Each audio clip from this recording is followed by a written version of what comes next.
Hello दोस्तों। तो कल के वीडियो में हमने बात किया था एक बहुत ही सिंपल स्ट्रैटेजी के ऊपर जो किसी भी हम इंडेक्स में यूज़ कर सकते हैं और हमने उसको बैक टेस्टिंग करके देखा था। पहले कुछ चार्ट्स में उसको एनालाइज करके देखा था कि वो किस तरह परफॉर्म करता है। तो आज उसी स्ट्रैटेजी को हम पेपर ट्रेड करने वाले थे, मतलब मैं करने वाला था, उस स्ट्रैटेजी के ऊपर एनालिसिस करने वाला था। तो आज पहला दिन है और जैसे कि मैंने उस स्ट्रैटेजी में बताया था कि हम 10 बजे तक तो हमको मार्केट को छूना नहीं है। 10 बजे के पहले हमें मार्केट में आना है, मार्केट में क्या हलचल हो रही है क्या नहीं हो रही है उसको समझना है, डे का लो मार्क करना है, हाई मार्क करना है और जिस भी साइड ब्रेकआउट करता है उस साइड हमें ट्रेड लेना है। तो मैंने जब सुबह सुबह 10 बजे के आसपास मैं मार्केट में आया था, लगभग 10 बजे, कुछ सवा 10 बजे मैं मार्केट में आया था। यहाँ तक कुछ कैंडल बन चुकी थी। अब मुझे पता नहीं था कि यहाँ से आगे क्या होने वाला है, तो मैंने यहाँ पे एक सपोर्ट मार्क करके रख लिया था। ओके, इस जगह पे कुछ ऐसा सपोर्ट मार्क कर लिया था और इस जगह पे एक रजिस्टर्स मार्क करके रख लिया था और इसको एक्सटेंड कर लेता हूँ ताकि थोड़ा क्लियर व्यू मिले। तो इसको आगे तक मैंने एक्सटेंड कर लिया। अब ये किस डायरेक्शन में जाएगा किस डायरेक्शन में नहीं जाएगा मुझे तो कुछ पता नहीं है। तो जैसे ही मुझे अपॉर्चुनिटी मिलेगी मैं यहाँ पे ट्रेड लेने वाला था। तो पहली अपॉर्चुनिटी मुझे कुछ इस जगह पे मिली पुट साइड की 11:10 पर। लेकिन जैसा कि मेरा रूल था कि इस चैनल को ब्रेक होने के बाद में जो जिस भी साइड ब्रेक हुआ हो, जैसे पुट साइड में हो रहा है तो जब इसने क्लोजिंग कैसे किया, चैनल के अंदर ही किया। अगर क्लोजिंग ये बाहर करता तो मैं अज्यूम करता था कि हाँ ये हमारा ब्रेकआउट है और उसके बाद वाली कैंडल भी उसके नीचे नीचे जाती तो मैं यहाँ पे पुट साइड में अपॉर्चुनिटी देखता था और ट्रेड लेता था।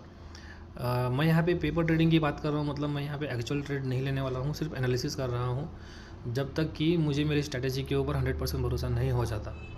तो मैंने यहाँ पे देखा था कि ये यहाँ से वापस अंदर चला गया, तो मैंने यहाँ पे कोई भी पुट साइड अपॉर्चुनिटी नहीं लिया। लेकिन मैंने यहाँ पे कॉल साइड अपॉर्चुनिटी देखा। क्यों? क्योंकि मार्केट इस चैनल के अंदर अप डाउन कर रहा था और बार बार इस सपोर्ट से ऊपर उठ रहा था। आप देख सकते हो यहाँ पे इसने एक बार दो बार सपोर्ट से ऊपर उठने की कोशिश की। तो मुझे समझ में आया कि शायद यहाँ से अगर ये ग्रीन कैंडल बना रहा है और इसने बहुत ही पावरफुल ग्रीन कैंडल बनाई, तो मुझे समझ में आया कि यहाँ पे मुझे एक कॉल की अपॉर्चुनिटी मिल सकती है। तो मैंने यहाँ पर कॉल साइड में एक अपॉर्चुनिटी देखा था और कॉल साइड में एक सॉरी मैं निफ्टी का चार्ट लगा देता हूँ। हाँ, जैसे कि आप देख सकते हैं यहाँ पर मैंने कॉल साइड में एक अपॉर्चुनिटी देखा था और मैंने यहाँ पे अज्यूम किया था कि मैं यहाँ से अगर ट्रेड लेता हूँ कॉल का तो मुझे कैसा परफॉर्मेंस देखने मिलता है। मतलब यहाँ से यहाँ तक मेरा टारगेट अचीव हो चुका था। तो मेरी ये स्ट्रैटेजी जो मैंने कल बताया था ये उसी स्ट्रैटेजी पर डिपेंड है, लेकिन थोड़ा सा अलग है। मतलब मैंने चैनल के बाहर जाने की बात किया था, लेकिन ये चैनल के अंदर भी मुझे अपॉर्चुनिटी दिखी तो मैंने उसमें ट्रेड लेना ज़रूरी समझा, तो मैंने उसमें ले लिया, ट्रेड लिया, अज्यूम किया है, पेपर ट्रेड ले लिया। उसके बाद दूसरी जो अपॉर्चुनिटी मिल रही है वो लगभग यहाँ पे मिल रही थी। अब देखो इसने इस चैनल को ब्रेक किया, ठीक है। तो जो मेरा रूल कहता है इसने चैनल को ब्रेक करने के बाद उसकी जो नेक्स्ट कैंडल बनेगी उसने इसके हाई को ब्रेक करना चाहिए। मुझसे गलती क्या हुई कि मैं लाइव मार्केट में इस कैंडल को ब्रेकआउट कैंडल समझ बैठा। मैं इस चार्ट पे जाता हूँ आपको क्लियर समझाने के लिए। मुझे लगा कि ये ब्रेकआउट कैंडल है। मैं अपनी स्ट्रैटेजी को थोड़ा भूल गया था, थोड़ा अजम्पशन करने लगा था, इसलिए मुझे लगा कि ये ब्रेकआउट कैंडल है और इसने उसका हाई ब्रेक किया है। लेकिन क्या ये ब्रेकआउट कैंडल है? नहीं, ये सेम इसी तरह की कैंडल है जो यहाँ पे बन रही थी। इसने चैनल के अंदर ही क्लोजिंग किया, इसने भी चैनल के अंदर ही क्लोजिंग किया। तो ये ब्रेकआउट नहीं है, ये फेक आउट कैंडल थी, फेक कैंडल थी। ब्रेकआउट की कैंडल ये थी, इसने चैनल के बाहर क्लोजिंग किया था, लेकिन उसकी अगली कैंडल ने उसका हाई ब्रेक नहीं किया। तो यहाँ पे कोई अपॉर्चुनिटी बन ही नहीं रही है, तो मुझे यहाँ पे ट्रेड लेना ही नहीं चाहिए था। ठीक है, मेरी गलती हुई, मेरा यहाँ पे एसएल हिट हुआ। लेकिन उसके बाद जो कैंडल बनना चालू हुई वो इतनी तेज़ मूवमेंट में बनने लगी कि उसने क्लियर सिग्नल दे दिया कि भाई जिन लोगों ने यहाँ पे ब्रेकआउट देख के एंट्री ली है उनका सबका एसएल इस जगह पर हिट हो चुका है, अच्छा खासा बाइंग ऑर्डर मिल चुका है। अब मार्केट अच्छी बुलिश मोमेंटम दिखा सकता है।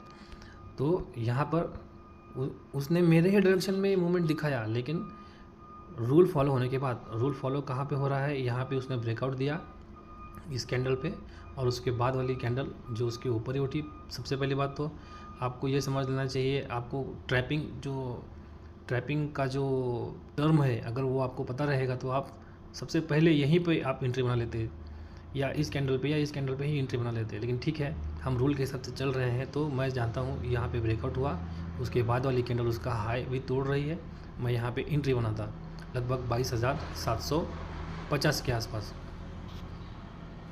जो कि मैंने मार्क करके रखा था। 22,750 के आसपास मैं अगर एंट्री बनाता,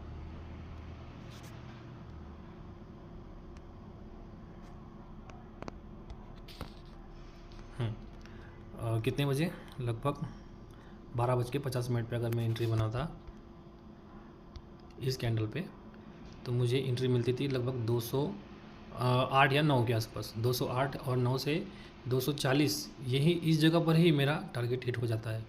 मतलब मुझे 1000 रुपये ही चाहिए ना मार्केट से, मेरा टारगेट है मिनिमम 500 से 1000, तो वो यहाँ पे अचीव हो जा रहा है। और उसके बाद जो मिल रहा है वो तो बोनस है। मतलब डे 1 मेरी जो स्ट्रैटेजी है, सिंपल स्ट्रैटेजी है, उसका सक्सेस हुआ। हाँ, स्टॉप लॉस हिट हुआ, एक जगह पे मेरा लॉस हिट हुआ, लेकिन वो मेरे अजम्पशंस की वजह से हुआ, मेरी गलती की वजह से हुआ। अगर मैं रूल बाय रूल चलता तो शायद मेरा स्टॉप लॉस हिट नहीं होता।